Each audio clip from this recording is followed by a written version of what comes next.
Bueno, es para mí todo un privilegio presentar a Jaime Nubiola. Él y yo llegamos juntos a la universidad. Yo a estudiar la carrera y él a ser secretario general de la universidad. Y a hacer el doctorado, que después tuve que estudiarme yo detenidamente. Y ayer intenté imprimir las páginas de su currículum vitae y salían 56. Dije, no voy a leer 56 páginas, ¿verdad? Ahora, la verdad es que uno leyendo esto descubre que ha dedicado muchas horas a dar clase y que ha dirigido muchas tesis, 33 tesis doctorales y unas 70 de grado, tesinas, etc. Tiene 16 proyectos de investigación y ha desempeñado todo tipo de cargos en la universidad. Vicerrector de varias cosas y después ha estado visitando todo el mundo. Ha sido visitante de Oxford, de Glasgow, perdón, de Harvard, ¿no? De Glasgow, es profesor en Kenia, o por lo menos hay clases, y en toda Sudamérica es suficientemente conocido.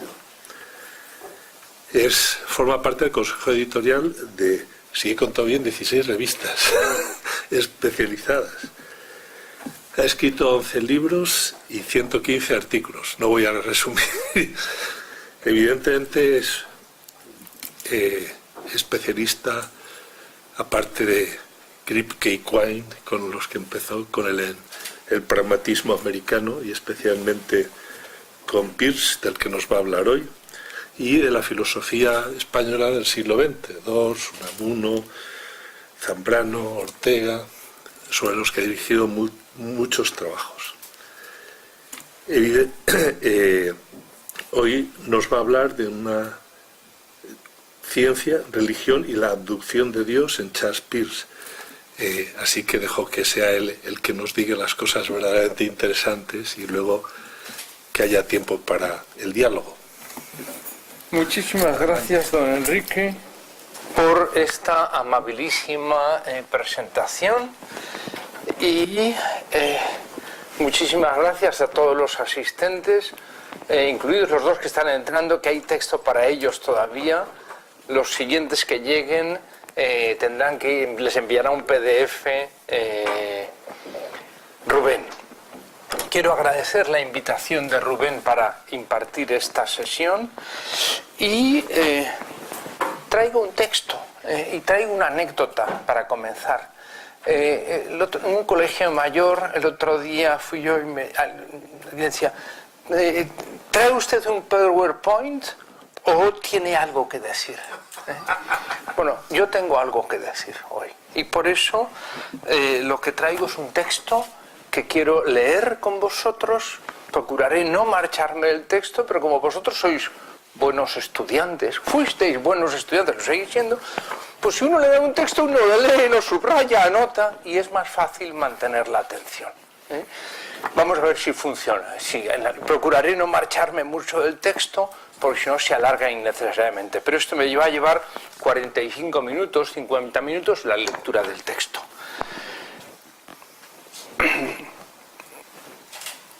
La atención relativamente escasa que los estudiosos del filósofo y científico norteamericano Charles Sanders Peirce, 1839-1914, han prestado a lo largo de los años a la dimensión religiosa de su pensamiento, siempre me ha resultado un tanto sorprendente. Desde mis primeras lecturas de Peirce, me impresionó profundamente esa desatención que tanto contrastaba con la ubicuidad de las referencias religiosas en los escritos de Peirce, especialmente en sus años de madurez. En mis encuentros con reconocidos estudiosos persianos, solía preguntarles acerca de Dios y la religión en Peirce, y la respuesta que recibí casi siempre era que efectivamente había una gran cantidad de cuestiones religiosas, a lot of religious stuff en su obra, pero que no estaban interesados en ello. Quizá por esto me cautivó que el fallecido novelista Walker Percy se considerara a sí mismo en su correspondencia con Kettner como un ladrón de Peirce, aspirando a usar a Charles Sanders Peirce como uno de los pilares de la apologética cristiana. Me pareció que el novelista converso al catolicismo estaba en algún sentido mucho más cercano al Peirce real que aquellos estudiosos a los que les había preguntado acerca de Dios y la religión en Peirce. Como se ha marchado la fotógrafa, voy a quitarme ya el saco que me permitirá poder leer más a gusto. No te preocupes. Hace ruido. Sí, gracias. Estoy ensayando nuevos recursos, ¿cómo se llama?, transhumanistas, para mejorar mi performance.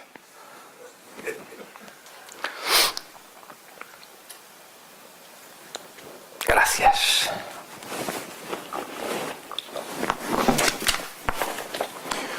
Cada vez son más las voces que sostienen que las preocupaciones religiosas de Peirce son tan filosóficamente relevantes como sus preocupaciones científicas. Estamos a la espera del prometido volumen de Doug Anderson y David O'Hara con esos escritos religiosos de Peirce. Hace unos pocos años se ha podido documentar incluso hasta la práctica religiosa regular de Peirce en Milford, los últimos años de su vida, incluyendo al menos ocasionalmente servicios religiosos semanales que eran el sello de las parroquias tractarianas o anglocatólicas. Mi reacción a aquellas aproximaciones contradictorias fue decidir que la cuestión merecía ser estudiada con detenimiento y sugerí esta área de investigación a 3 de mis doctorandos. La primera de ellos, Sara Barrena, realizó la primera traducción al castellano de A Neglected Argument for the Reality of God y la publicó en 1996 junto con una larga introducción que trataba en detalle sobre esta cuestión. El segundo, Gonzalo Génova, escribió su tesis acerca de la abducción y la lógica del descubrimiento de Peirce, publicada en castellano en 1997 y accesible en la web. El tercero, Rolando Panessa, escribió una tesis doctoral sobre ciencia y religión en Charles Peirce, que está también disponible en la web. En esta colaboración, en este seminario, me apoyaré en gran medida en lo que he aprendido de la investigación de mis estudiantes, así como en mis exploraciones personales del Peirce religioso. El objetivo de este seminario es subrayar el hecho de que para Peirce la creencia en Dios no es solo un producto natural de la abducción o instinto racional, de las conjeturas educadas del científico, del hombre corriente, sino que también la creencia en Dios y el desarrollo científico están interrelacionados. No solo la creencia en Dios es capaz de cambiar la conducta del creyente, sino que, de acuerdo con Peirce, la realidad de Dios dota de sentido a toda la empresa científica. Esto puede sonar un poco extraño a los oídos positivistas contemporáneos, pero para comprender realmente a Peirce es preciso estudiar sus preocupaciones religiosas, que de forma creciente se consideran quizá tan importantes filosóficamente como sus preocupaciones científicas. Más aún, en algún sentido, quiero sugerir que para Peirce la actividad científica es una empresa genuinamente religiosa. Quizá incluso la actividad religiosa por excelencia, y que separar religión y ciencia es contrario tanto al espíritu científico como al Peirce real. Como es bien conocido, Peirce en sus años de madurez defiende una verdadera religión de la ciencia. Leo esta cita: tal estado mental puede llamarse con mucha propiedad una religión de la ciencia.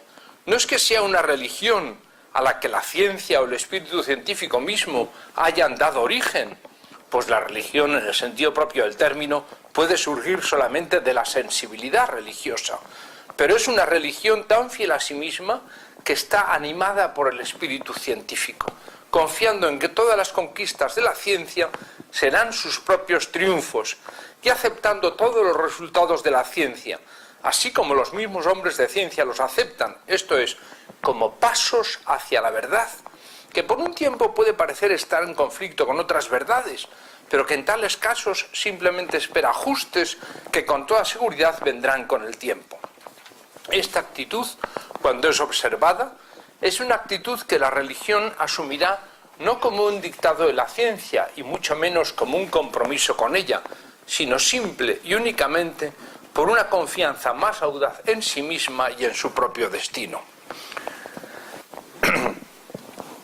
Si miran en la nota número 10, el título de ese artículo es un artículo muy tardío en Peirce, 1893, The Marriage of Religion and Science, es decir, la boda, el matrimonio de la religión y la ciencia. Es un proyecto de una serie de gentes en Estados Unidos en esos últimos años. Paul Carus, concretamente, es el hombre clave. Para tratar de explicar esta cuestión, mi exposición se ordena en 6 secciones después de esta ya larga introducción. 1. Una breve presentación de Charles Peirce. 2. El espíritu religioso de Peirce. 3. Dios y la investigación científica. 4. La creencia en Dios como un producto de la abducción. 5. La realidad de Dios y el desarrollo de la ciencia. Y a modo de conclusión, algunas observaciones acerca del contexto religioso de Peirce. Trataré de compilar algunos textos relevantes y citarlos extensamente porque proporcionan una imagen muy adecuada de su enfoque que tanto contrasta con el cientismo materialista dominante en amplios estratos de nuestra cultura contemporánea. 1. Un perfil biográfico de Charles Sanders Peirce. Peirce nació en Cambridge, Massachusetts, en 1839. Era el segundo hijo de una de las familias más destacadas del entorno intelectual, social y político de Boston. Su padre, Benjamin Peirce, era profesor de Harvard y un reconocido matemático y astrónomo de su época. Desde muy pequeño inició a Charles en el estudio de la física, de las matemáticas y de la astronomía. La formación académica de Peirce fue eminentemente científica y se graduó en química por la Universidad de Harvard en 1863. Sin embargo, a lo largo de toda su vida demostró una constante fascinación por las cuestiones filosóficas, a las que se introdujo principalmente a través de la filosofía kantiana y de la filosofía escocesa del sentido común. Peirce dominaba la historia de las ideas, así como la historia y la teoría de la ciencia, y a lo largo de los años se mantuvo en constante diálogo con los pensadores que le precedieron. Durante 5 años, del 79 al 84, enseñó lógica en la recién creada Johns Hopkins University, lo que supondría su único contacto prolongado con una universidad. Entre 1865 y 1891 desarrolló su actividad profesional como científico en la United Coast and Geodetic Survey, que era la agencia científica más importante, la única agencia científica norteamericana de la época, en la que su padre era el superintendente. Allí trabajó de forma regular y constante como metrólogo. El corrector de Word siempre pone meteorólogo, es decir, metrólogo es ciencia de la medición, y como observador en astronomía y geodesia. Este trabajo de tipo experimental le permitió viajar por Europa y adquirir un importante prestigio internacional como científico. En 1887, cuando solo contaba 48 años, Peirce se trasladó a Milford, Pensilvania, donde vivió retirado junto a su segunda esposa, Juliette Froissy, durante 27 años. En ese tiempo se dedicó a escribir afanosamente acerca de lógica y filosofía, corrigiéndose a sí mismo una y otra vez con la persistencia de la avispa dentro de una botella, según sus propias palabras, aunque sus trabajos en muchos casos no llegarán nunca a ser publicados.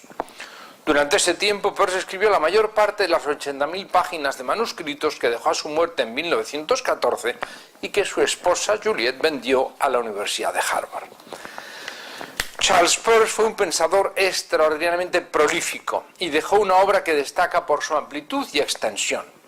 Puede decirse que su pensamiento consiste en un conjunto de doctrinas distintas, pero relacionadas entre sí. Su interpelación ha sido difícil y en ocasiones se le ha visto como un pensador contradictorio, pero de modo creciente y particularmente a partir de la edición cronológica de sus escritos, se ha señalado la profunda sistematicidad y coherencia de su pensamiento. Se ha visto con más claridad que Peirce pretendió llevar a cabo una magna obra, una arquitectónica de la razón humana, en la que fuera posible analizar los distintos sistemas teóricos en una dependencia jerárquica en estrecha relación con su tríada de categorías, primeridad, secundidad, terceridad. Para desarrollar este sistema, Peirce conjugó intuiciones brillantes, que a veces sorprenden por su claridad y acierto. Algunas de sus ideas son, como decía William James, destellos de luz deslumbrante sobre un fondo de oscuridad tenebrosa, durante décadas de trabajo tenaz y persistente.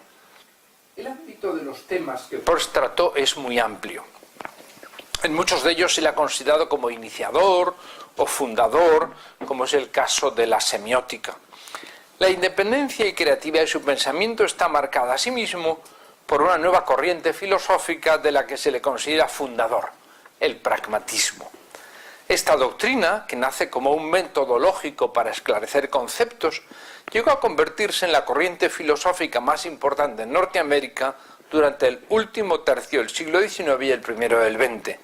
Su origen puede situarse en las reuniones del Cambridge Metaphysical Club que Peirce había creado junto a otros intelectuales entre el 71 y el 72 del siglo XIX, mientras que los primeros textos escritos se publicaron en el 77-78 bajo el título genérico de Illustrations of the Logic of Science, como ejemplos de la lógica de la ciencia, en la revista Popular Science Monthly. William James, miembro también de aquel club metafísico, señalaría posteriormente a Peirce como padre del pragmatismo. Hay otras muchas nociones novedosas en el pensamiento peirciano, como su teoría de las categorías, que vertebra todo su pensamiento, la dimensión triádica de los signos o su cosmología de corte evolucionista. Entre esos logros novedosos, la abducción ocupa un lugar central. Para los no expertos en Peirce, abducción es una palabra un poquito rara. En el título, está puesta en el título porque la abducción, la gente cuando dice abducción piensa en el secuestro por parte de los marcianos, abduction. Claro, hay ese sentido también, la abducción de Dios como el secuestro de Dios en buena parte de la ciencia contemporánea. Pero la abducción para Peirce es la generación de hipótesis, el proceso lógico por el cual nosotros se nos enciende la bombilla. Eso es una abducción. Cuando, a veces se le llama intuición, pero no es feliz esa. La abducción, diríamos, la generación de hipótesis, se explicará un poquito más. La mente original de Peirce no solo creó nuevas disciplinas, sino que también fue capaz de enfrentarse de un modo nuevo a las cuestiones filosóficas tradicionales, entre ellas a la cuestión de Dios. Peirce no eludió las cuestiones metafísicas, sino más bien al contrario. En ocasiones se ha querido hacer de él un positivista por su énfasis en el método científico que parte de la experiencia. Sin embargo, no puede ocultarse que en la obra de Peirce existe una atención a los problemas metafísicos y cosmológicos tradicionales. Para los expertos en historia de la ciencia, el enemigo de Peirce es el mecanicismo, que era la doctrina científica vigente en el siglo XIX. Entonces que él introduce el azar. Lejos del rechazo típico del positivismo hacia esos problemas, Peirce trata de afrontarlos desde su propia perspectiva, ciertamente una perspectiva empírica, ya que, como decían los propios escolásticos, el conocimiento brota siempre de la experiencia. 2. El espíritu religioso de Peirce. Charles Peirce había nacido en una sociedad protestante puritana. Su padre, profundamente religioso, profesaba el unitarianismo, que era la religión dominante. Harvard era un seminario unitariano, aunque algunas de sus opiniones, formadas bajo la influencia de Louis Agassiz, científico suizo, y del científico y místico sueco Emanuel Swedenborg, fueron vistas como poco ortodoxas dentro de la Iglesia unitaria o unitariana, decimos a veces. Esa actitud religiosa de su padre tuvo gran influencia en Charles Peirce y es la que explica en gran medida el carácter religioso presente en su pensamiento. Como ha escrito Murray Murphy, el espíritu religioso estaba siempre presente en la obra de Peirce, abiertamente o no, y era un factor importante para determinar la naturaleza de su filosofía. Por influencia de su primera esposa, Melusina Fey, Peirce se adhirió a la Iglesia Episcopaliana en 1862. Fue confirmado antes de casarse. Su esposa era nieta de un obispo episcopaliano, lo que supuso su paso del unitarianismo al trinitarianismo, que es la versión norteamericana del anglicanismo de entonces, muy próximo al catolicismo, excepto el Papa. Fue considerado en ocasiones Peirce como poco ortodoxo, y a menudo Peirce mostró un notable desprecio hacia las teologías y metafísicas enseñadas en los seminarios de Nueva Inglaterra y por las formas a veces rutinarias de las religiones organizadas. Esto es un rasgo muy norteamericano. Es decir, se dice que los Estados Unidos es el país más religioso del mundo porque es el país donde todas las religiones tienen cabida. Uno. Dos, hay una cierta hostilidad, pero entre comillas, hacia las religiones organizadas. Como las religiones organizadas, ¿vale?, que no se mezclen en la gestión del Estado. Los Estados Unidos proceden de personas que por motivos religiosos huyen de Inglaterra, de Holanda, Países Bajos, huyen por motivos religiosos ante las religiones confesionales, de los estados confesionales. Entonces es muy distinto de nuestra experiencia. Sin embargo, Peirce tuvo siempre fuertes convicciones religiosas, sobre todo a partir de 1892, cuando tiene una cierta experiencia mística. Escribe al rector de la Iglesia Episcopaliana de Santo Tomás en Nueva York: durante muchos años no he recibido la comunión y apenas he entrado en una iglesia, aunque he tenido siempre un apasionado amor por la iglesia y una fe absoluta en que la esencia del cristianismo, cualquiera que sea, es divina, pero no podía reconciliar todavía mis nociones de sentido común y de evidencia con las proposiciones del credo. Inmediatamente le relata cómo esa misma mañana había recibido la comunión en una peculiar experiencia mística. Ese espíritu religioso de Peirce está presente en su filosofía, que es profundamente teísta. La idea de Dios es una referencia constante en su pensamiento. Peirce destacó siempre la unidad entre ciencia y religión, tratando incluso de aplicar su peculiar metodología científica al estudio de la cuestión de Dios. Peirce sostenía que la idea de Dios no podía surgir de un razonamiento estricto, sino que, al igual que en la ciencia, es precisa una cierta experiencia. En cuanto a Dios, abre tus ojos y tu corazón, que es también un órgano perceptivo, y lo ves. Para demostrar la realidad de Dios, según Peirce, será precisa una peculiar combinación del proceso de argumentación racional y de la vitalidad de la experiencia. Peirce no dudaba al afirmar la realidad de Dios, y en 1906 escribía: siendo la pregunta la de si creo en la realidad de Dios, respondo sí.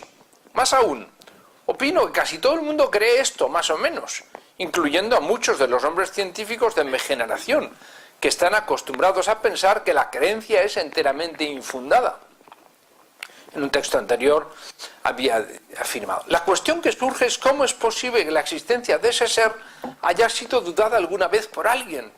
La única respuesta que puede darse en este momento es que los hechos que están delante de nuestro rostro y de nuestros ojos están lejos de ser en todos los casos los que más fácilmente se disciernen. Esto ha sido señalado desde tiempo inmemorial, desde Sócrates ya. Para Peirce, Dios es real y la mente divina es creadora. La palabra Dios es el nombre propio característico para significar el ens necessarium. Según mi creencia, el realmente creador de los tres universos de experiencia. Además, Dios es omnipotente, omnisciente, infalible, providente y no sujeto al tiempo. Por lo tanto, Peirce considera a Dios como un ser necesario, creador, que se constituye en ideal que gobierna la vida humana, aunque esas propiedades solo pueden atribuirse a Dios en un sentido vago. La misma idea de Dios es vaga, puesto que se trata de un objeto infinitamente incomprensible, y así lo muestra la peculiaridad de la hipótesis de Dios. 3. Dios y la investigación científica. Para comprender a Peirce me parece que es útil afirmar con rotundidad que aunque era un filósofo y un lógico, fue sobre todo y principalmente un científico. Los informes que elaboró para la Coase-Harvey son un testimonio destacado de su experiencia personal en la dura tarea de medir y obtener evidencias empíricas. Una ojeada a sus informes oficiales para la Coase-Harvey o las Photometric Researches que produjo entre 72 y 75 confirma inmediatamente la impresión de que era un hombre implicado en un trabajo científico sólido. Como señaló Max Fish, Peirce no era meramente un filósofo o un lógico que hubiera leído bibliografía científica. Era un científico profesional hecho y derecho que llevó a todo su trabajo las preocupaciones del filósofo y del lógico. Peirce, en el fondo esto es lo que más me interesa contarles hoy, es estos párrafos que ahora vienen. Peirce concibió la investigación científica como una actividad colectiva y cooperativa de todos aquellos a los que les devora un deseo de averiguar cómo son las cosas. De todos aquellos cuyas vidas están animadas por el deseo sincero de averiguar la verdad, sea cual sea. La ciencia es para Peirce una entidad histórica viva, un cuerpo vivo y creciente de verdad. A lo largo de su vida, pero especialmente en sus últimos años, Peirce insistió en que la imagen comúnmente percibida de la ciencia como algo completo y acabado es totalmente opuesta a lo que la ciencia realmente es, al menos en su propósito práctico original. En este sentido, lo que parece al extraño como el aspecto más sólido de la ciencia es visto por los que la practican como su parte más débil. Las hipótesis brillantes que impresionan al hombre corriente no son vistas por los expertos más que como conjeturas educadas que son tan naturales para ellos como el volar y construir nidos lo son para los pájaros. Lo que constituye la ciencia no son tanto las conclusiones correctas, sino el método correcto. Pero el método de la ciencia es en sí mismo un resultado científico. No surgió del cerebro de un principiante. Fue un logro histórico y una hazaña científica. El crecimiento científico no es solo la acumulación de datos, de registros, de medidas o experiencias. Aunque el científico sea invariablemente un hombre que ha llegado a estar profundamente impresionado por la eficacia de las observaciones completas y minuciosas, sabe que observar nunca es suficiente. Su objetivo último es educir la verdad. Aprender la verdad requiere no solo reunir datos, sino también abducción. Hoy la gente joven dice tirarse de la moto.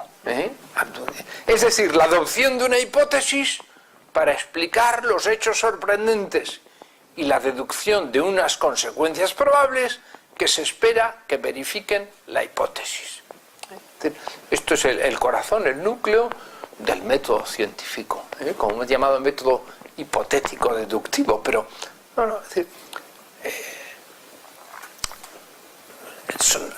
los hechos sorprendentes se hacen sugerir una hipótesis, lo enciende la bombilla y de ahí deducimos unas consecuencias que, si las comprobamos empíricamente, confirman la hipótesis, confirman la bombilla que se ha encendido. La abducción consiste en examinar una masa de hechos y en permitir que esos hechos a la persona, al científico creativo y educado, le sugieran una teoría. Esa abducción será el primer paso de una metodología científica, aquel por el que surge una primera explicación plausible del fenómeno que se está estudiando. Esa primera hipótesis habrá de ser explicada a través de una fase deductiva y probada a través de una fase inductiva, aunque según afirma Peirce, toda la investigación recibe su ímpetu creativo de las inferencias abductivas preliminares. Las ideas nuevas o ingeniosas están ya contenidas en la hipótesis. La deducción e inducción sirven meramente para clarificar y confirmar o rechazar las intuiciones abductivas. Me viene a la memoria, como sabéis, que Popper, a quien tanto quería y admiraba mi querido Mariano Artigas, a este punto dice, no, es que el origen de las hipótesis no es materia de la psicología, no es parte de la filosofía de la ciencia. Bueno, pues es lo más importante, es decir, cómo poder encontrar nuevas hipótesis. Esta mañana estaba desayunando con un sabio hepatólogo de la clínica. Dice que nosotros tenemos, se dedica a hígado, tenemos millones de datos. Porque las máquinas tienen, pero lo que nos faltan son hipótesis para interpretar los datos, ¿no? Entonces, ¿cómo a ese banco de datos, cómo sacarles partido? Para eso hace falta tener ideas de cómo, etcétera. ¿No? Sabéis más que yo de este tipo de cosas. En esa metodología científica ha de aplicarse a cualquier estudio serio y riguroso sobre la realidad, e incluso, como hace Peirce, al mismo estudio de la cuestión de Dios, tal y como propone en su artículo de 1908, un argumento olvidado en favor de la realidad de Dios. El verdadero método científico, que no se reduce a un mero experimentalismo, no está en contradicción con la religión. Por el contrario, para Peirce hay una unidad subyacente entre ciencia y religión. A lo largo de su vida trató de destacar esa unidad frente a quienes afirmaban que ciencia y religión hablaban dos lenguajes distintos. Entre ambos campos del saber no existía para Peirce contradicción, sino que, por el contrario, sostenía que se apoyan mutuamente en lo que sería una continuidad de instinto, sentimiento y razón. La ciencia, sin las formas emotivas y experienciales de la religión, sería mero cientismo, una teoría ineficaz y sin inspiración, y la religión sin ciencia se convertiría en ciega e incapaz de crecimiento. Esto hay que estar muy metido en el ambiente de Nueva Inglaterra, de esta época, ¿no? Hay que pensar que en 1859 el origen de las especies, Darwin, y Darwin es visto también como hostil a la religión por parte de las religiones, o de las, bueno, como hoy día el fundamentalismo biblista norteamericano, que es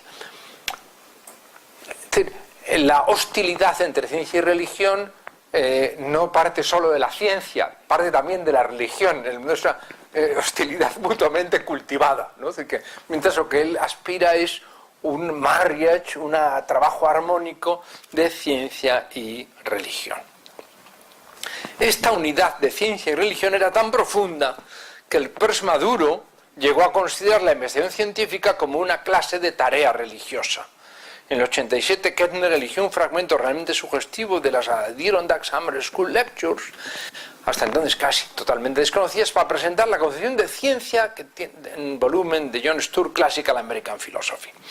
Kettner dio a ese fragmento el título de La naturaleza de la ciencia, y en él, después de ofrecer una clasificación de las ciencias y los grupos de hombres, Peirce presenta el objetivo de la vida de los hombres de ciencia, que son comparativamente pocos y que no pueden concebir en absoluto una vida para el disfrute y desprecian una vida de acción, como el objetivo, como el de adorar a Dios, el desarrollo de las ideas y de la verdad. No, aprovecho un momento el texto para decir, cuando divide esas tres categorías de hombres, de seres humanos, lo primero, lo más importante es la gente que se dedica a disfrutar, a comer, a beber, a vivir, y que son muy importantes para la sociedad. Los segundos son los políticos, los empresarios, la gente que se dedica a la gestión. Importantísimos. Son los terceros, son los hombres de ciencia, los eurospudistas, dirá, los que se dedican a buscar la verdad, ¿no? Esos que buscan adorar a Dios en el desarrollo de las ideas y de la verdad. El universo es para Peirce una manifestación del poder creador de Dios, una gran obra de arte, un poema, es un gran símbolo del propósito de Dios. Toda la realidad es de la naturaleza de la mente de Dios. La ley de la mente preside el universo, y de aquí se deriva que el objetivo de la ciencia no será otro que el conocimiento de la verdad de Dios. Para Peirce, los euréticos o eurospudistas, del griego eurisco, eureka, descubrir, y espudaios, diligente, son los científicos que se esfuerzan por descubrir y que miran al descubrimiento como un familiarizarse con Dios y como la intención última por la que la raza humana fue creada. Este texto merece citarse con algún detenimiento. Dice, los eurospudistas, son los científicos, los buscadores de la verdad, miran el descubrimiento como un familiarizarse con Dios y como la intención última por la que la raza humana, diríamos el género humano, fue creado. Incluso como la intención misma de Dios al crear el mundo en su totalidad. Cuando digo que Dios es, quiero decir que la comprensión de Dios es el más alto vuelo que podemos hacer hacia una comprensión del completo universo físico-psíquico. Tiene la ventaja sobre los agnósticos y otras opiniones de ofrecer a nuestra aprehensión un objeto para ser amado. Ahora bien, el eurospudista tiene una necesidad imperativa de encontrar en la naturaleza un objeto al que amar. Su ciencia no puede subsistir sin él, ya que la ciencia para él debe ser adorar para no caer ante los pies de algún ídolo de fabricación humana. Recordad que la raza humana, género humano, no es sino una cosa efímera. En un instante será desechada y suprimida toda entera. Incluso ahora domina simplemente en un pequeño planeta de una estrella insignificante, mientras que todo lo que abarca nuestra vista en una noche estrellada es, respecto del universo, mucho menos que una sola célula del cerebro respecto al hombre entero. Este texto produce una gran impresión, en particular cuando uno se da cuenta o uno advierte la cantidad de horas de su vida que Peirce invirtió durante largas noches mirando pacientemente las estrellas y tomando notas cuidadosamente de sus mediciones. Por eso las fotométricas intervienen en el mapa estelar, donde se identifica cada estrella por su brillo y por su tamaño y por su color. Esas meditaciones de Peirce sobre el universo nos ponen en camino hacia la aplicación de la metodología científica al estudio de la cuestión de Dios. Hay una peculiar experiencia de Dios que nos va a mostrar su realidad como el resultado de una abducción, es decir, como una hipótesis que surge espontáneamente en todo hombre, en todo ser humano, que se detenga a meditar sobre el universo. 4. La creencia en Dios como un producto de la abducción. En los últimos años en Milford, que es un lugar semisalvaje, yo tuve la suerte de estar allí en el 2014, que celebramos el centenario de Peirce y pusimos una placa en la casa donde él había vivido, donde murió, y dábamos una vuelta a la casa, íbamos un grupo de 20-25, y dábamos una vuelta, así como piensa un perro en los árboles, ¿sabes? Bueno, y era un oso que al ver un oso negro grandón se vuelve y sigue su camino, ¿no? Él dice,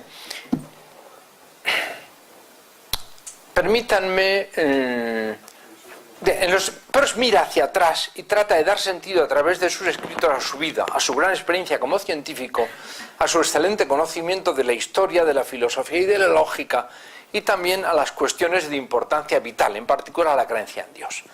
Permita citarle otra vez ahora un texto correspondiente a Answers to Questions Concerning My Belief in God.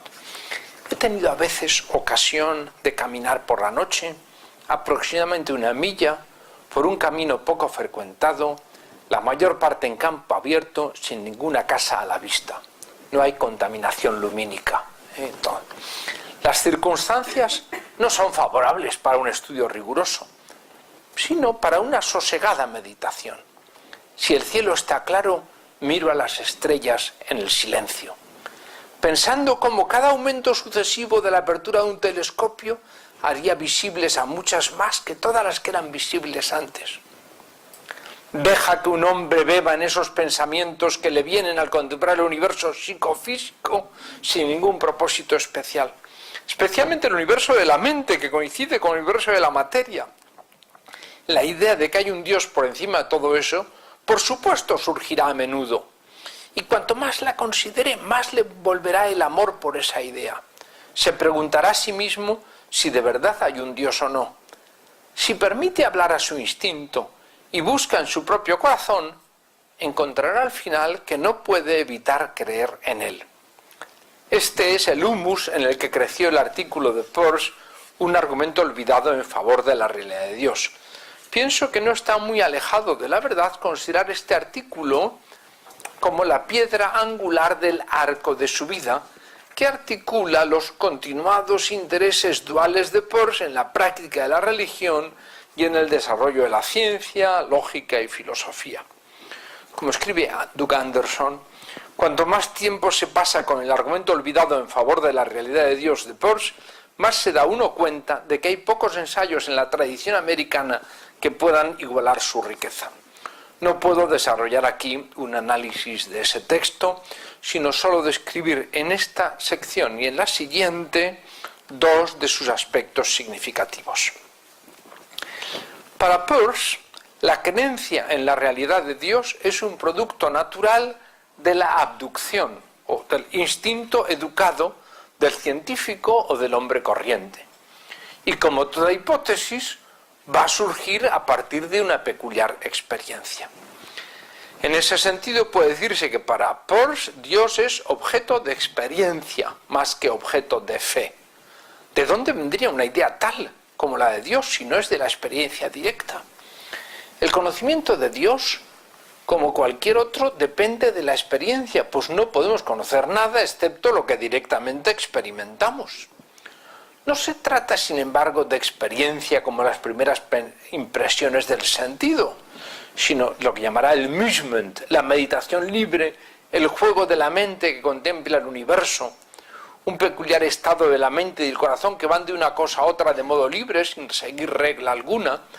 En el curso de esa actividad surge tarde o temprano la idea de Dios, y esta nos atrae de tal modo que nace una creencia instintiva en su realidad. En el puro juego del musement es seguro que se encontrará, antes o después, la idea de la realidad de Dios como una imagen atractiva, que el muser, la persona que piensa, que imagina, desarrollará de diversas maneras. Cuanto más la pondera, más respuesta encontrará en cada parte de su mente, por su belleza, porque proporciona un ideal de vida y por su explicación completamente satisfactoria de todo su triple entorno. Belleza, estética, ideal de vida, ética, explicación lógica. El descubrimiento espontáneo de la idea de la realidad de Dios que aparece a través de la actividad del musement es el que llama el argumento humilde, es el primer paso para el argumento realmente olvidado por los teólogos de Nueva Inglaterra, que consiste en mostrar que el argumento humilde es el fruto natural de la meditación libre, puesto que todo corazón será embelesado por la belleza y adorabilidad de la idea cuando es así perseguida. Si los teólogos hubieran sido capaces de percibir la fuerza de este argumento, hubieran hecho de él una presentación tal de la naturaleza humana universal como para mostrar que la tendencia latente hacia la creencia en Dios es un ingrediente fundamental del alma y que, lejos de ser un ingrediente vicioso o supersticioso, es simplemente el precipitado, él es un químico, el precipitado natural de la meditación acerca del origen de los tres universos. Estamos ahora en el centro del argumento. En la terminología de Peirce, estos tres universos son, primero, el de las puras ideas, segundo, el de la actualidad bruta de las cosas, y los hechos, el tercero es de las conexiones, los signos. La clave del argumento es una peculiar afinidad entre mente y materia, puesto que presupone que ciertas clases de actividad mental humana pueden ser identificadas como naturales y que las creencias naturales son especialmente plausibles. Para Peirce, la abducción de Dios y toda abducción es la expresión de un instinto racional, y todo progreso en el conocimiento es debido a ese instinto racional. Cada tabla de su avance, del avance de la ciencia, es colocada primero por la sola retroducción, que es abducción, deducción hacia atrás, es decir, por las conjeturas espontáneas de la razón instintiva. La ciencia en sí misma es un desarrollo de instintos naturales. Mi larga investigación del proceso lógico del razonamiento científico me condujo hace muchos años a la conclusión de que la ciencia no es sino un desarrollo de nuestros instintos naturales. Ese instinto racional no es infalible. pero es capaz de conducirnos a la verdad de una manera sorprendentemente eficaz. El hombre tiene esa sorprendente capacidad de adivinar la verdad y de dar prioridad a unas hipótesis sobre otras.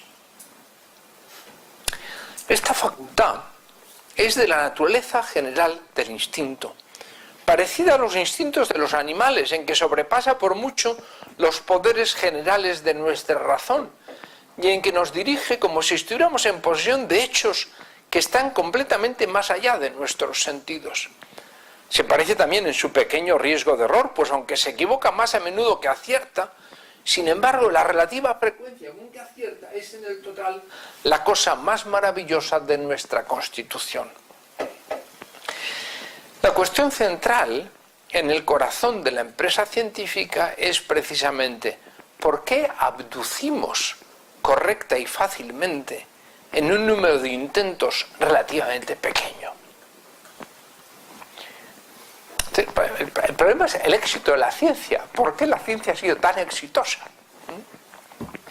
Esta cuestión aparece una y otra vez en los textos de Peirce. Permítame citar uno de los pasajes más conocidos. Un hombre ha de estar completamente loco para negar que la ciencia ha hecho muchos descubrimientos verdaderos. Cada punto de la teoría científica que hoy es algo establecido se ha debido a la abducción. Pero ¿cómo es que toda esa verdad se iluminó alguna vez por un proceso en el que no hay fuerza ni tendencia hacia algo con fuerza? ¿Es por azar? Considera la multitud de teorías que podrían haber surgido. Un físico se encuentra con un fenómeno nuevo en su laboratorio. ¿Cómo sabe si las conjunciones de los planetas no tienen algo que ver con ello? O si no es debido a que la emperatriz viuda de China hubiera pronunciado en ese mismo momento, un año antes, alguna palabra de poder místico, o que algún genio invisible estuviese presente. Piensen en cuántos trillones y trillones de hipótesis podrían hacerse, de las que solo una es verdadera. Y sin embargo, después de 2 o 3, o como mucho una docena de conjeturas, el físico da bastante cerca de la hipótesis correcta.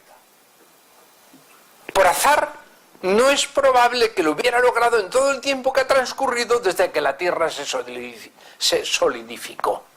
A él le gusta los textos con énfasis. Pero si uno es por azar, esto no es por puro azar. La abducción no es debida al azar. En el argumento olvidado se pone en manifiesto que la clave de la universalidad de la abducción de Dios está en una peculiar afinidad entre la mente humana y la naturaleza que hace que surja instintivamente la creencia en Dios. Para Peirce, la explicación de la capacidad de abducir, de la habilidad humana para elegir fácil y correctamente entre las innumerables hipótesis que podrían sugerirse, reside en que la mente del ser humano debe estar en sintonía con la verdad de las cosas para descubrir lo que ha descubierto. Es el fundamento mismo de la verdad lógica. Peirce apela en el argumento olvidado y en otros diversos lugares a illume naturale, expresión que toma prestada de Galileo, para explicar esa sorprendente habilidad de adivinar la respuesta correcta eligiéndola de entre un montón de posibilidades. Se trataría de una luz de la naturaleza, una penetración instintiva que permite adivinar la explicación verdadera, tal y como prueba la historia de la ciencia al mostrar qué pocas eran las conjeturas que el hombre de genio debía hacer antes de adivinar correctamente las leyes de la naturaleza. Es la hipótesis más simple, en el sentido de la más fácil y natural, la que el instinto sugiere, la que debe preferirse por la razón de que, a menos que el hombre tenga una inclinación natural de acuerdo con la de la naturaleza, no tiene posibilidad de comprender la naturaleza en absoluto. 5. La abducción supone siempre una peculiar mezcla de razón e instinto. La sugerencia de la abducción ha de ser probada, es susceptible de explicación, pero se ha obtenido de una forma en cierto modo instintiva. Así, la investigación científica se convierte en una peculiar mezcla de diversos factores, no solo racionales, que dan cuenta del carácter sorprendente e inesperado del nuevo hallazgo. Esto no significa que Dios ilumine místicamente las mentes humanas a través de la gracia o de la inspiración, sino que más bien el ser humano está naturalmente orientado para percibir las lecciones que Dios a través de los tres universos le está continuamente enseñando.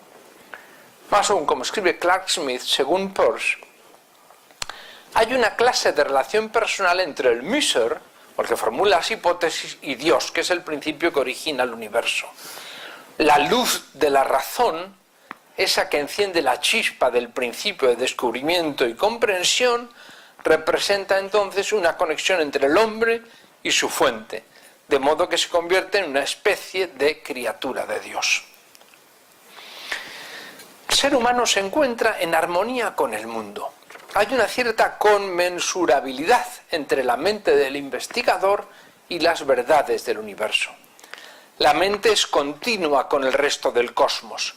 No hay nada que sea radicalmente incomprensible, porque todo es manifestación de la mente divina y en ese sentido inteligible. De no darse esa continuidad del ser humano, no podría conocer la naturaleza en absoluto. En la concepción de Peirce, la naturaleza creatural de la materia y la continuidad entre materia y mente explica el éxito sorprendente de las ciencias. Se trata de una gran abducción que podría ser puesta en los siguientes términos de acuerdo con el modelo de Collected Papers. La eficiencia del científico, que adivina correctamente entre innumerables hipótesis, es un hecho realmente sorprendente. Si Dios fuera el creador de las habilidades cognitivas humanas y de la naturaleza, esta eficiencia sería cosa normal. Matter of course. Por tanto, hay razón para sospechar que Dios es el creador de las mentes humanas y de la naturaleza. En este sentido, lo que estoy sugiriendo es que para Peirce, el mejor signo de la realidad de Dios no es solo la capacidad de esa creencia para cambiar la conducta del que cree, sino sobre todo la sorprendente eficiencia de nuestra empresa científica, que sería totalmente improbable por mero azar. Requiere la creación de Dios como fuente común del conocedor y lo conocido. Esto es, requiere la vieja hipótesis de que el hombre ha sido hecho a imagen de su hacedor y así funciona su razón. 6 breves observaciones finales. Quiero hacer muy brevemente 2 observaciones finales. La primera es recordar que Peirce aprendió esta manera de pensar de su padre Benjamin, quien trae también a nuestra memoria el gran libro de la naturaleza de Galileo. La imagen divina, fotografiada en el alma del hombre desde el centro de la luz, está reflejada en cada parte de las obras de la creación. En el principio, Dios creó los cielos y la tierra. Sin este tesoro de la fe, la idealidad omnipresente de la ciencia termina en un panteísmo empobrecido e impotente. Con él, la idealidad observada es el pensamiento divino y el libro de la naturaleza es el registro divino. Esto es de su padre, en un libro Idealidad en las ciencias físicas. Está detrás la metáfora del laboratorio fotográfico. Todos os acordáis cuando había laboratorios fotográficos y una solución con no sé qué de plata que tenía, pero uno había expuesto un papel a la imagen y me decía el papel, ¡guau! Entonces salía la imagen. Lo que hace el científico, con su actividad científica, ve la imagen de Dios reflejada en la naturaleza. Es decir, que, entonces, toda esa metáfora se podría trabajar mucho. Esta era la creencia común entre los unitarianos de la época. Y es mi segunda observación final. Es también el contexto del enfoque católico romano sobre las relaciones entre ciencia y religión, razón y fe. En este sentido, puede decirse que el contexto de Peirce es más cercano y más, congenial, más connatural de lo esperado a la tradición católica. Una última cita. Ha llegado el tiempo, sin embargo, en el que el hombre a quien la experiencia religiosa le mueve muy devotamente puede reconocer el estado de la cuestión, aún adhiriéndose a la esencia de la religión y tanto como sea posible a la Iglesia, que le es todo menos esencial, digamos pen esencial, casi esencial. Dejará a un lado esa timidez religiosa que está siempre provocando que la Iglesia retroceda de los caminos a los que el gobernador de la historia está conduciendo a las mentes de los hombres, una cobardía que ha permanecido a través de los años como la señal y límite de su poca fe, y marchará alegremente hacia adelante, seguro de que la verdad no se divide en dos doctrinas opuestas y de que cualquier cambio que el conocimiento pueda obrar en su fe solo puede afectar a su expresión, pero no al profundo misterio expresado. Me parece que este texto de Peirce está en perfecta sintonía con las enseñanzas del Concilio Vaticano II, Gaudium et Spes 36.2, el Catecismo de la Iglesia Católica y el importante documento de Juan Pablo II, Fides et Ratio, pero explicar esto en detalle sería tema de otro seminario. Muchas gracias por vuestra atención.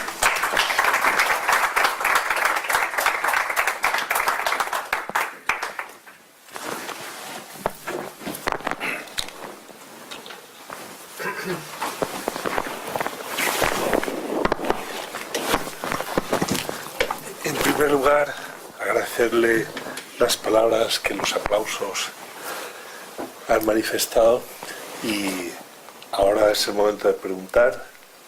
El último libro que ha publicado se titula Vivir, Pensar, Soñar. Entonces, después del pensamiento vivo, podemos soñar con más respuestas.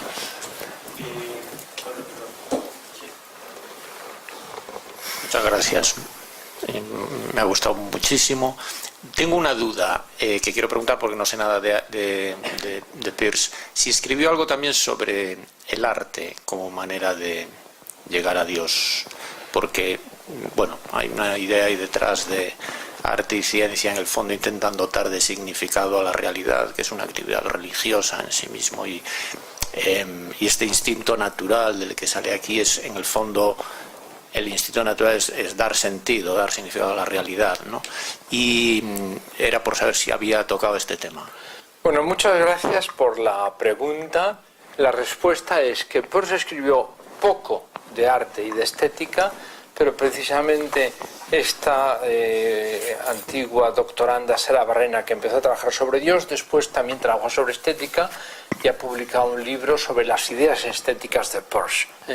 Y entonces, claramente, el Peirce tardío, que es el que más presta atención a la estética, ve la estética como una puerta también hacia los ámbitos más espirituales. De hecho, el libro, tiene un libro de Sara Barrena sobre, a raíz de su tesis de doctorado, se titula La razón creativa. Entonces, la razón creativa es la misma en la creación artística y en la creación científica. De hecho, muchos científicos se dan cuenta de esto en su experiencia real. Primero de todo, hoy en día la creatividad. Lo que Peirce llama abducción es lo que hoy día llamaríamos creatividad, que está muy de moda y nadie sabe muy bien qué es. Gracias. Ahora el presidente, el jefe del grupo, Javier, quiere... Bueno, me venía a la cabeza si este optimismo de Peirce estaría justificado si hubiese vivido en el siglo XX o en el siglo XXI. Lo que quiero decir es que, bueno, a veces uno encuentra la hipótesis verdadera con una cierta facilidad, pero a veces no. La mecánica cuántica creo que tardó bastante en descubrirse. La relatividad, pues me parece que no sé hasta qué punto es natural hacer ese tipo de hipótesis. Y bueno, tenemos hoy día problemas científicos en los que no es que haya 10, 12, o sea, no sé cuántas hipótesis habrá, pero la cuestión del Big Bang, por ejemplo, ¿no? Que hay antes del Big Bang, pues hay muchas hipótesis que están por ahí pululando, yo diría casi innumerables, y uno pues no, de manera natural no es que encuentre la verdadera, ¿no? Estoy haciendo un poco de abogado al diablo, como creo que se nota. Entonces también esto me lleva a pensar a la cuestión de que aquí de fondo hay un realismo científico que hoy día está en discusión, desde luego, por los antirrealistas.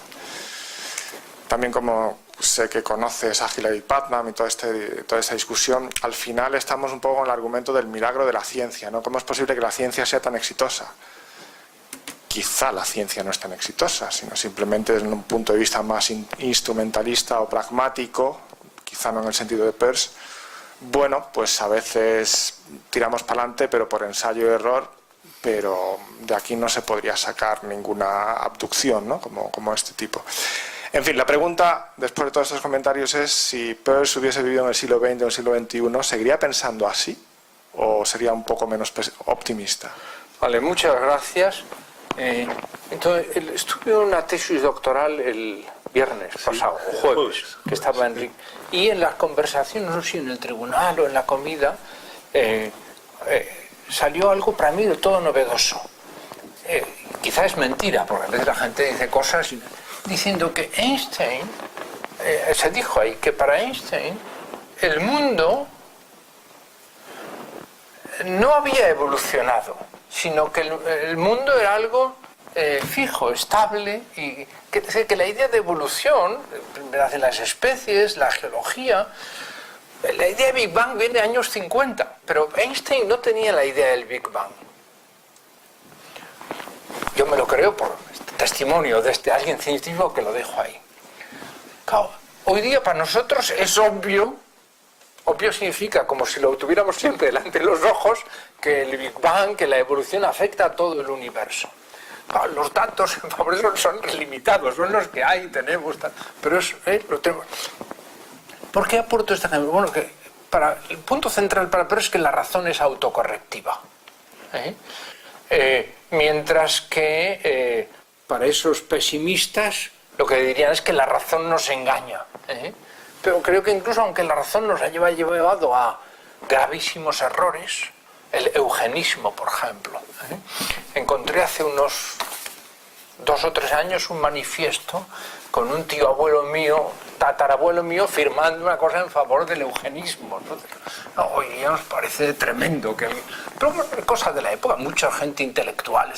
Hoy día nadie firma el eugenismo, después son capaces de decidir. Es decir, que la razón tiende a eliminar el error. ¿Por qué a los seres humanos nos gusta más la verdad que la mentira? Entonces, esto es por instinto. Igual que las avispas hacen nidos, a nosotros nos alimentamos de verdad y tenemos una capacidad instintiva de reconocer la verdad mejores que las peores. Entonces, efectivamente, realismo científico. Lo que está debajo es una tesis profundamente realista. Por eso me parece que Peirce es una buena medicina contra los escépticos. Y esta mañana he leído, me ha llegado un statement, hecho firmado por 2 personas, Robert George, que es un filósofo del derecho, de Princeton, y Princeton no está en otro sitio está. Y Cornel West, que sería un filósofo izquierdista, defendiendo la universidad como un espacio público donde se puede discutir y que lo más importante es escuchar las opiniones que están en contra de las tuyas y ver las evidencias que tiene y los datos que hay, porque en Estados Unidos ha iniciado un movimiento en contra de que los invitados, que se les invite porque es trampista o porque es... La universidad es un espacio libre de dominio en el que nos interesan las opiniones opuestas o nosotros pensamos porque no es que seamos infalibles, es posible alcanzar la verdad, podemos reconocer la superioridad de un parecer sobre otro. Creo que este es el punto central. Entonces, entender la ciencia como un espacio en el que los seres humanos reconocemos que hay unos pareceres, un parecer que es mejor que otros. Y eso a veces requiere tiempo, evidencia, discusión, pero la realidad de la ciencia, de los congresos científicos, es que hay algún cierto tipo de progreso. Es que todo es falso. Es un gran negocio para viajar por el mundo, para funcionarios que acreditan a la gente. Bien, hay un poco de eso, pero también hay progresos, ¿no? Que sería mira la realidad.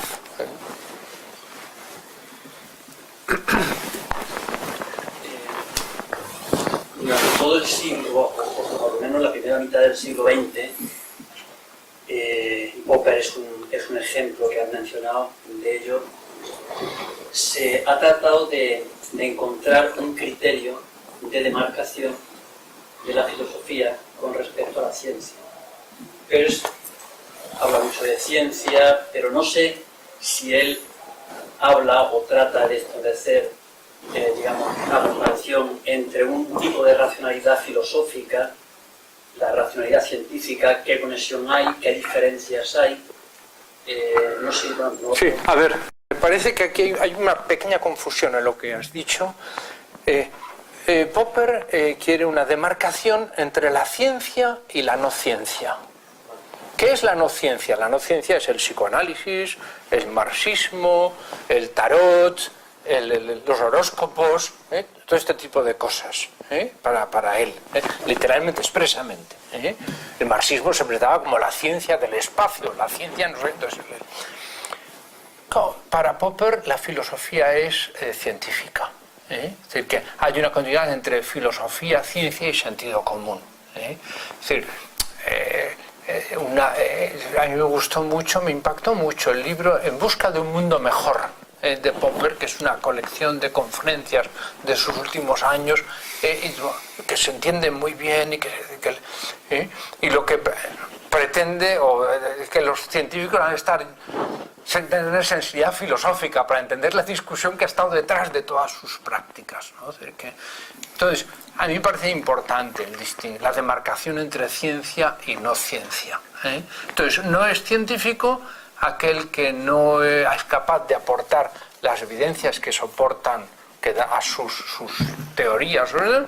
O aquel que no es capaz de someter su parecer a la discusión con los iguales, ¿no? De aquel que se presenta como el dueño de la verdad, sino que el que pone su posición diciendo, bueno, mostradme que no estoy en lo cierto, ¿no? De que estaré dispuesto a pasarme a vuestra opinión si me aportáis evidencias. La verdad tiene una gran capacidad persuasiva, si uno tiene las actitudes del buen científico. Pero esa distinción existe. De hecho, hoy hay facultades de filosofía y facultades científicas. Es verdad que cada vez parece más claro que el científico está más orientado si tiene un background filosófico, pero esa distinción en la práctica se observa. Sí, y es una pena. Sí, para mí me parece que el error de la filosofía es su encerramiento en una disciplina, en una estructura disciplinar y ahí meteríamos con la NECA, las acreditaciones, las citas, los índices de impacto, tal, que no tiene que ver con la verdad. Pero al final lo importante es la verdad. Entonces, es muy interesante toda esta idea de la filosofía como aplicación de la filosofía, trabajo interdisciplinar con científicos, con gentes de medicina, antes mencionábamos, todos estos nuevos ámbitos de la filosofía, como está muy environmental ethics, todos los procesos políticos de gestión de la sociedad, gestión del espacio, ¿no? Ahí es donde está la creatividad. La creatividad siempre está en los márgenes. También es que las estructuras más disciplinares, más aburridas, más seriotas, son muy poquito creativas. Por eso creo que es muy interesante un espacio como el del CRIF, de escucharse unos a otros. Es que, es difícil ponerse en los pies de otros, pero que pronto lo que quería hoy es un científico que dedicó su vida, y ahora estoy estudiando a la determinación de la gravedad con el péndulo. Es lo que es gravedad absoluta con el péndulo, este tipo de cosas, o la astronomía, cómo está interesado en cómo se alcanza la verdad. Lo que a él le interesa es la metodología, ¿no? Cómo se alcanza la verdad, cómo se reconoce que uno tiene la verdad, cómo se reconoce que tienes la verdad delante, que has dado con lo bueno, ¿no? Entonces, todo lo que sea favorecer la interdisciplinaridad, el tratarse, escucharse, el quererse unos a otros. Él destaca mucho el que los científicos tienen que quererse, tienen que tratarse como hermanos y aprender unos de otros, ¿no? Y es verdad que a veces la ciencia contemporánea es muy competitiva y que tus enemigos son los que están en tu mismo laboratorio, que te roban los resultados, o que lo que sea, ¿no? De esa caricatura que aparece en las películas, no sé qué sea. Y todo lo que sea la cooperación. A ver, la ciencia no está movida, o la ciencia, o los saberes humanos, por sus estructuras disciplinares, sino por los problemas que se quieren resolver. La organización de los departamentos, las disciplinas, son cuestiones que quieren los bibliotecarios, los administradores de universidad para distribuir el dinero y tal, pero al final son los problemas que se quieren resolver. Y eso es muy interesante, el que no sean solo cuestiones intradisciplinares, sino problemas reales del mundo en el que estamos, ¿no? Y creo que ahí los filósofos deben salir, si están en su torre de marfil, y mancharse las manos ante un problema real. Cuento una anécdota. La semana pasada, debate en clase sobre pluralismo y relativismo. Todos mis alumnos, cuando se engancharon a discutir, fue sobre ideología de género. Porque había habido un autobús del género, transexualismo, tal. Bueno, me encantó. Dices, bueno, esos son problemas de verdad. Yo no soy experto en la materia, nunca he estudiado este asunto, pero esos son problemas de verdad, son problemas que están en la calle. Son esos. Con esto, me parece que un poquito te he respondido.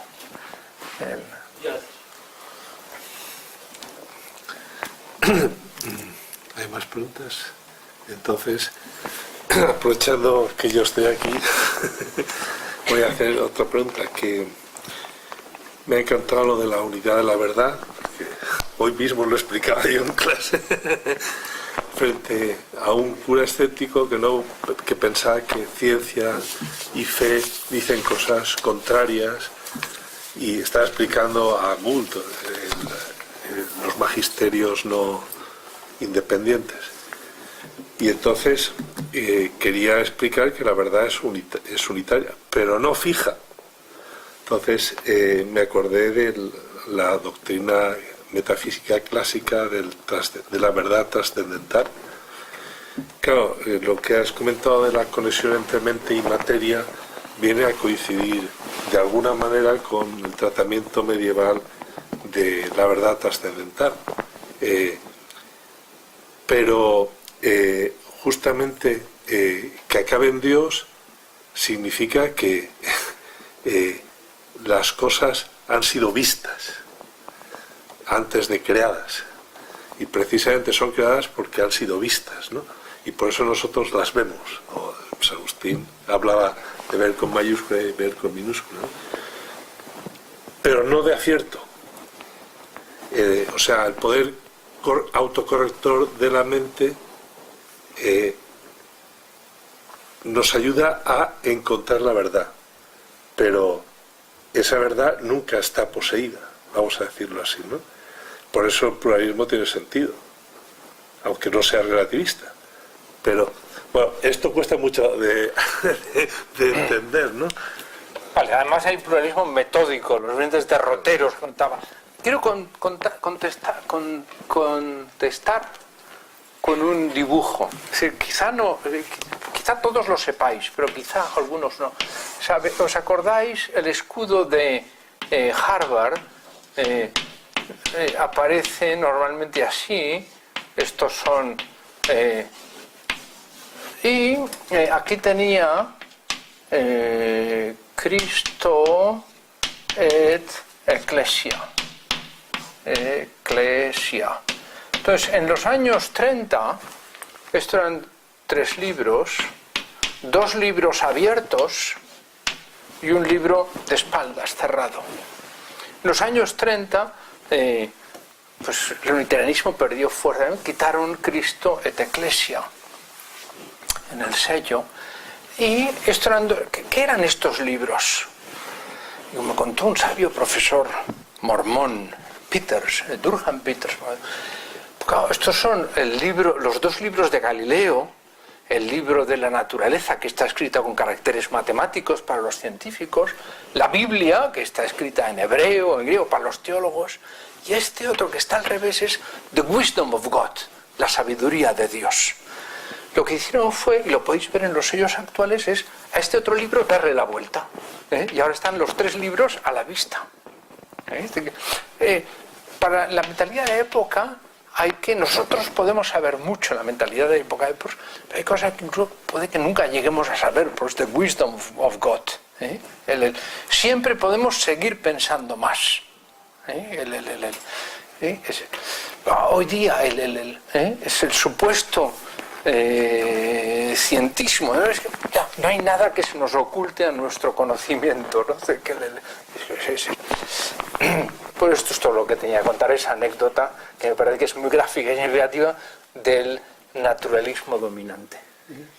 ¿Y cómo es posible el progreso en esas condiciones? Porque lo esencial del conocimiento científico es el progreso, vamos a decirlo así. ¿Cómo es posible el progreso? La capacidad de acierto, de autorrectificación de la siempre mente, se puede pensar por más. eso se puede pensar más. Y entonces, ¿cómo es posible que se pueda pensar más y todos los libros estén de cara? Claro, eso es, por eso digo que es la negación, la veritas, la verdad, todo patente. Vale, es un símbolo, pero significativo. Pues muchas gracias de nuevo A vosotros. por este diálogo interdisciplinar en busca de la verdad y del progreso de la ciencia y del saber. Y bueno, el mes que viene tendremos otro seminario en el que os esperamos a todos.